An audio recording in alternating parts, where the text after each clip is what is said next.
మీరెప్పుడు వచ్చారు వసు గారు? ఇప్పుడే వచ్చాను. బన్నీ, అసలు గిట్టును ఎందుకు కొట్టావు? పిల్లలు అన్నాక గొడవ పడకుండా ఎలా ఉంటారు వసు గారు? అవును మమ్మీ, గొడవ పడాలి, కానీ కొట్టడం ఏంటి? రాను రాను వీడు రౌడీ పిల్లాడిలా అవుతున్నాడు. ప్లీజ్ బన్నీని ఏమనకండి. బన్నీని వెనకేసుకొస్తున్నారా మీరు? తిట్టినా కొట్టినా ఇంకా నిజం చెప్పలేదు చూడండి. కారణం లేకుండా బన్నీ ఏ పని చేయడు కదండి. అది తెలుసండి, కానీ ఆ కారణమేంటో బన్నీ చెప్పాలి కదా. పిల్లల మధ్య ఎన్నెన్నో జరుగుతూ ఉంటాయి, అవన్నీ చెప్పాలా ఏంటి? తిను కిట్టుని కొట్టాడని దమయంతి ఎంత బాధపడుతుందో మీరు చూశారు కదా. మీరు కూడా బన్నీని కొట్టి బాధ పెట్టారు, మరి బన్నీ ఫీల్ అవ్వడా? అలా చేసి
ఆనందమంతా నువ్వు కిట్టుని కొట్టడం వల్ల ఆవిరైపోయింది. ఏంటో ఒక మంచి జరిగిన వెంటనే ఇంకో చెడు జరుగుతోంది. అయ్యో, చెడేం జరగలేదండి, అంతా మన మంచికి అనుకోండి. అవును మమ్మీ, ఆల్ ఈజ్ వెల్. ఇప్పుడు బానే మాట్లాడుతున్నావు, అందరి ముందు నోరు తెరవకుండా మౌనంగా ఉన్నావు.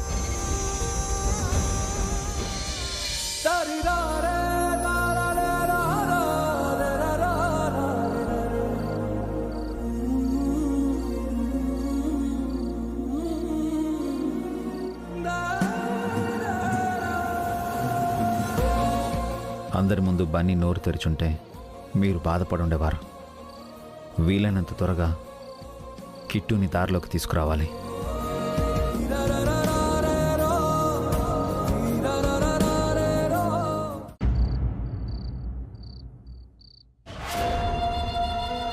ఎరా కిట్టు, ఊరు మారినా నీ అల్లరి మానలేదా? ఊళ్ళో గొడవ చేసినట్టు ఇక్కడ కూడా గొడవ చేస్తున్నావా? లేదమ్మా, నేనేం అల్లరి చేయలేదు. ఆ బన్నీగాడే కావాలని గొడవ పెట్టుకొని నన్ను కొట్టాడు. నువ్వు వాణ్ణి కొట్టినా వాడు నిన్ను కొట్టినా మనకే నష్టం. ఇక్కడ అందరూ వాడి వైపే ఉన్నారు, కాబట్టి జాగ్రత్తగా ఉండు. అలాగేనమ్మా. పద, వెళ్ళి పడుకుందాం. పొద్దున్నే నువ్వు స్కూల్కి వెళ్ళాలి.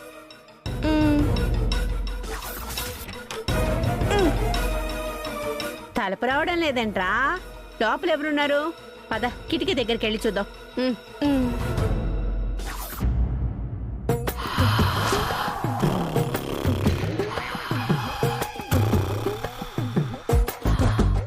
అత్తా, అత్తా, అత్తోయ్. ఏంటే? తలుపు రావట్లేదు. ఎందుకొస్తుంది? నేను లోపల నుంచి గడి పెట్టాను కదా. ఎందుకు పెట్టావు? మీరు లోపలికి రాకూడదని. ఇది మా రూమ్ కదా, నువ్వు బయటికి రా. ఏంట్రా, ఇది మీ రూమా? ఆ బన్నీగాడి మీద దౌర్జన్యం చేసినట్టు నా మీద కూడా చెయ్యాలని చూస్తున్నారా? నా రూమ్ ని ఆక్రమించుకున్నారు, నా తిండి తింటున్నారు, దెయ్యాల్లో వచ్చి నన్నే భయపెడుతున్నారు. ఇక నుంచి నా రూము, నా తిండి ఏది మీకు దక్కనివ్వను. మీరేం చేసినా భయపడ్ను. నా రూమ్ లో నేను ఒక్కదానే హాయిగా పడుకుంటాను. అంతేనా అత్తయ్య? అంతే. అయితే తలుపు తీయవా? ఏం చేసుకుంటారో చేసుకోండి. పోండే పోండే. సరే అత్తయ్య, రారా కిట్టు. అమ్మా, నాతోనే పెట్టుకుంటారా? దెబ్బకి వెళ్ళిపోయారు.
మీ అమ్మ కడుపులో కాల ఏం చేస్తున్నారే?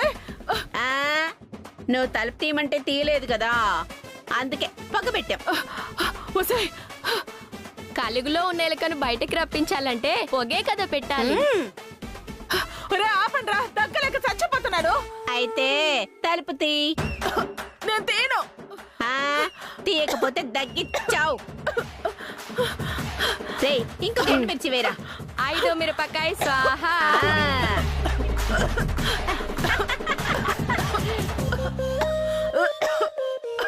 ఆపండి ఆపండి. రే పద. మీ తినం చెయ్య, మీ పొంత పెట్ట నన్నే చంపాలని చూస్తారే? మీ అంత చూస్తాను.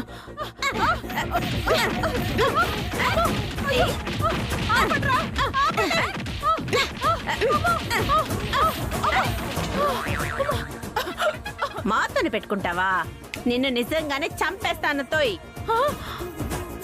ఈ రూము మాది, లోపలికి వచ్చావో మళ్ళీ కొడతాము.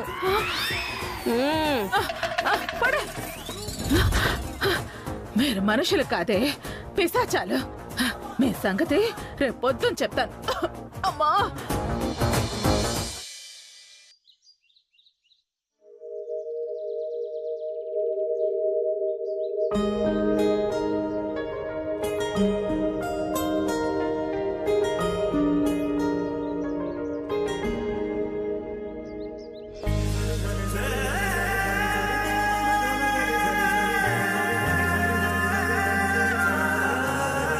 ఇది యోగా టీచర్ అనుకుంటా. అవునత్తయ్య, నందిని నర్సింగ్తో పాటు హాబీగా యోగా కూడా నేర్చుకుంది. తనకి ఇంటి పనులు, వంట పనులు అన్నీ వచ్చు. అయితే నందిని ఆల్రౌండర్ అన్నమాట. మన వసులాగే అత్తయ్య.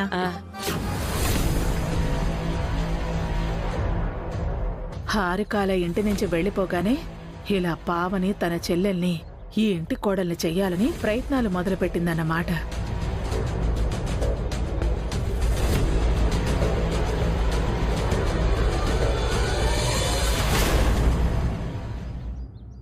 ఈ రోజు కూడా ఈ బన్నీ గాడితో స్కూల్లో గొడవ పెట్టుకొని ఇంట్లో ఇరికించాలి.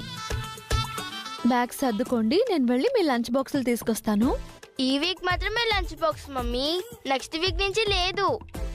అదేంటి, స్కూల్ ఆఫ్టర్నూన్ వరకే ఉంటుంది కదా మమ్మీ. ఓహో, హాఫ్ డే స్కూల్స్ అన్నమాట. ఆ తర్వాత సమ్మర్ హాలిడేసే.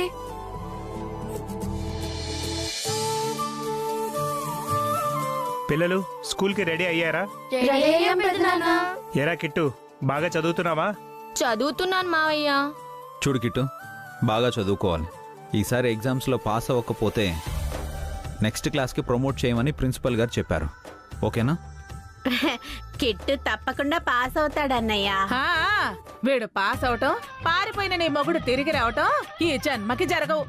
ఇదిగో నా మొగుడు నా కొడుకు అంటే నీకెందుకత్త అంత చులకనా? నిజం చెప్తే నిష్ఠూరంగానే ఉంటుంది. నీ కొడుకు ఏ రోజైనా పుస్తకం పట్టి చదివాడా పరీక్షలు పాస్ అవడానికి?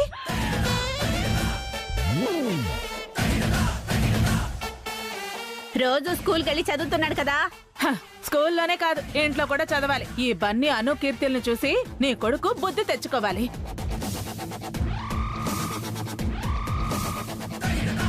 పిల్లలతో ఇంకొకరిని పోల్చకూడదు అత్తయ్య. అలా గడ్డి పెట్టన్నయ్యా, ఎప్పుడు మా మీదే పడి ఏడుస్తూ ఉంటుంది. అవునే, మిమ్మల్ని ఆడిపోసుకోవడం తప్ప నాకు వేరే పనేమీ లేదు. అబ్బబ్బబ్బబ్బా, పొద్దున్నే మొదలు పెట్టారా మీరిద్దరూ? కాసేపు ప్రశాంతంగా ఉండలేరా? చూడు పెద్దమ్మా, అత్తయ్య నా మొగుడిని నా కొడుకుని తిడుతోంది. మీరు సక్రమంగా ఉంటే నేనెందుకంటానే? వాళ్ళెలా ఉంటే నీకెందుకు వదినా? నీ పన్ను చూసుకో. బన్నీ, అను, కీర్తి, కిట్టు, మీ హోంవర్క్ కంప్లీట్ చేశారా? చేశాను మావయ్య. బావా, తెలుగు టీచరు పోయం అప్పచెప్పమని చెప్పింది కదా, పోయమ్స్ నేర్చుకున్నావా బావా? నైటీ విషయం మర్చిపోయి నిద్రపోయానే. ఇప్పుడెలా? పద్యం అప్పచెప్పకపోతే మిస్ తిట్టి పనిష్మెంట్ ఇస్తుంది. ఏం చేయాలి?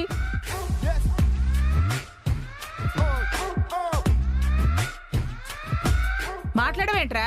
బన్నీ అడుగుతున్నాడు కదా, సమాధానం చెప్పు. ఇదిగో నా కొడుక్కి అన్నీ వచ్చు, ఎవ్వరు ఏమీ అడగాల్సిన అవసరం లేదు.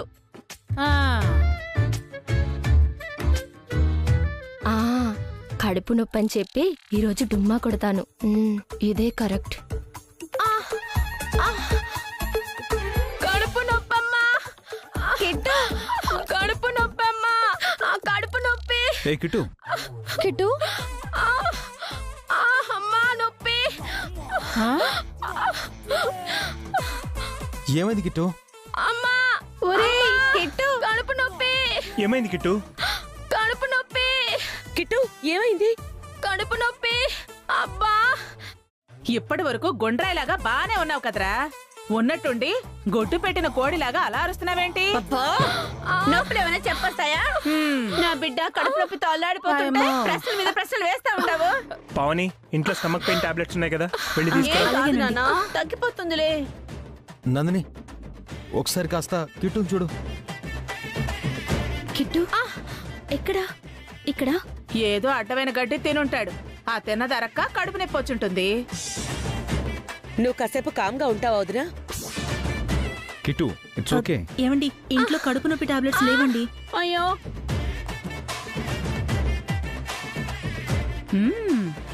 బావకి కడుపు నొప్పి రాలే అన్నయ్య, ఊరికే యాక్టింగ్ చేస్తున్నాడు. వాడు పోయం నేర్చుకుని ఉండడు, అందుకే స్కూల్ ఎగ్గొట్టడానికి ఇలా ప్లాన్ చేస్తుంటాడు.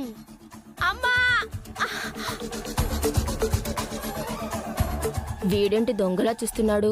నా మీద డౌట్ వచ్చిందా ఏంటి? పాపం, నొప్పి బాగా ఎక్కువ అయినట్టుంది. హాస్పిటల్కి తీసుకువెళ్దాం. హాస్పిటల్ అంటే ఇంజెక్షన్ వేస్తారేమో కదా.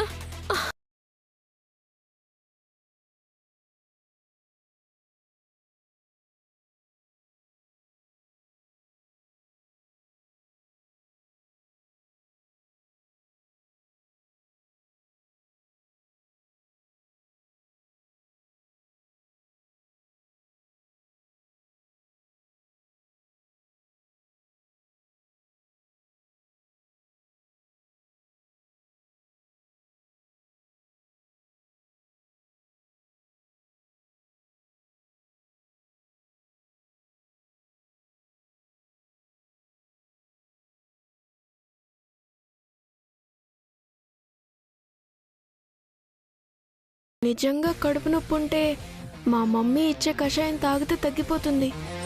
కడుపు నొప్పి లేకుండా కషాయం తాగేవనుకో 3 రోజులు బెడ్ మీద నుంచి లెగవు. Full vomitings, motions. ఆలోచించుకో. అయ్యో, ఏం కాదు, ఏం కాదు.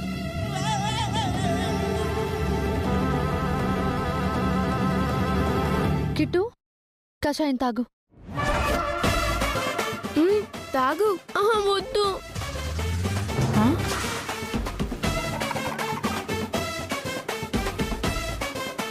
తాగరా. తాగరా, కడుపు నొప్పి తగ్గిపోతుంది.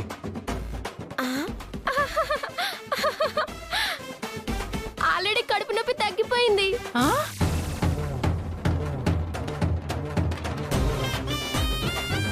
నాకు కడుపు నొప్పి తగ్గిపోయింది. అలా ఎలా తగ్గిపోయిందిరా? ఎలా వచ్చిందో అలానే తగ్గిపోయింది. అసలు నీకు కడుపు నొప్పి వచ్చిందా అని నా డౌట్ రా. అరే చూసావా పెద్దమ్మా, చిన్న పిల్లలతో కూడా గొడవ పెట్టుకుంటా ఉంది. ఎలాగోలా కడుపు నొప్పి తగ్గిపోయింది కదా, వదిలేయ్. మీ అందరికి స్కూల్కి టైం అవుతుంది కదా, వెళ్ళండి.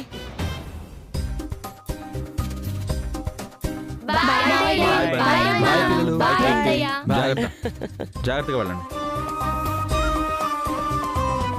అభి, భాస్కర్, అఖిల్, మీరు స్నానాలు చేసిరండి, టిఫిన్ చేద్దాం. అలాగే అమ్మా. పావని, నందిని, మీరు టిఫిన్ రెడీ చేయండి. అలాగే అత్తయ్య. వదినా, నేనేం చేయాలి వదినా? కాస్త ప్రశాంతంగా ఉండు చాలు.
ఇంట్లో ఉంటే అందరి మీద నోరు పారేసుకుంటూ ఉంటుంది. ఇదిగా స్వీపర్ గా పనిచేయాల్సిన కర్మ నాకేంటి? ఆ మాటకొస్తే నాకంటే ముందు నువ్వు ఇంట్లో ఖాళీగా ఉన్నావు. నువ్వే ఆఫీస్కి వెళ్ళి ఆ పని చెయ్యి. మీరిద్దరూ ఆఫీస్కి వెళ్లాల్సిన అవసరం లేదు, గొడవ పడకండి.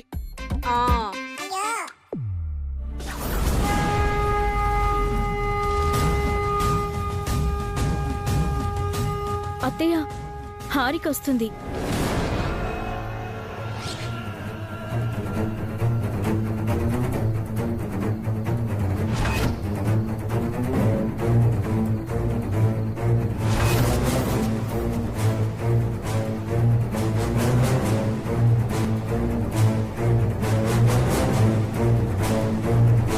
నీ మొహం మాకు చూపించొద్దని చెప్పాం కదా, మళ్ళీ ఏ మొహం పెట్టుకొని వచ్చావు హారిక?